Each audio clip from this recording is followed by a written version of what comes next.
The term orthopathos means right or correct feelings or emotions. Living for God involves making sure that our deepest sentiments are used in His service. Our joys, our disappointments, our yearnings, our anger, our exhilaration, and a host of other emotions must be brought into conformity with the will of God. Unfortunately, if academic theologians tend to overlook any goal of theology, it's the goal of orthopathos. Neglect of the emotional dimension of theology occurs for at least two reasons. First, many academic theologians are often psychologically inept at expressing or exploring emotions. In fact, the often sterile academic model frequently influences people to take up careers in academic theology, becoming professors and teachers, so they can avoid confronting the emotional dimensions of life. Consequently, it's not surprising to find about as little excitement, joy, pain, sympathy, care, and love expressed in academic theological writings as you do in academic botany textbooks. If you've ever read much academic theology, you know that very little attention is given to emotional matters.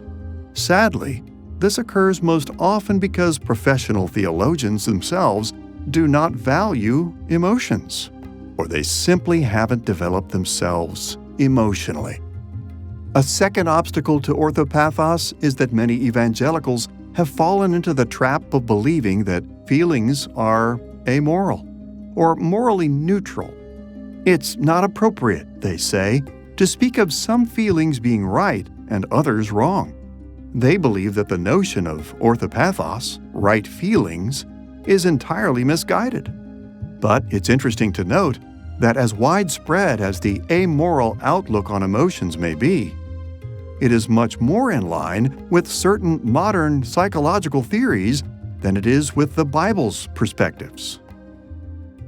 When you think about the fruit of the Spirit in Galatians chapter 5, love, joy, peace, patience, kindness, goodness, faithfulness, gentleness, and self-control, when you think about those words, they're highly emotional. And what this tells us is that the work of Holy Spirit in the life of the believer impacts the emotions. So emotions are not morally neutral. There are good emotions and there are bad emotions. There are righteous emotions and there are evil emotions. Now, we often have a hard time distinguishing those in this situation and that situation. But the fact is that the more we think along the lines of what the Bible teaches us, the more we'll be asking questions like, is my emotion correct for this situation? Is my feeling about this circumstance the way God wants me to feel about it?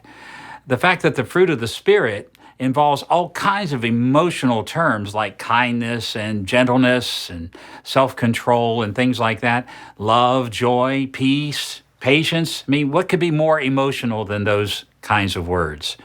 And the truth is then that emotions must be a part of Christian theology. When we think about the Bible, when we apply the Bible to life, it must impact our emotional lives, not just our intellectual lives, not just our behaviors, but our emotions as well.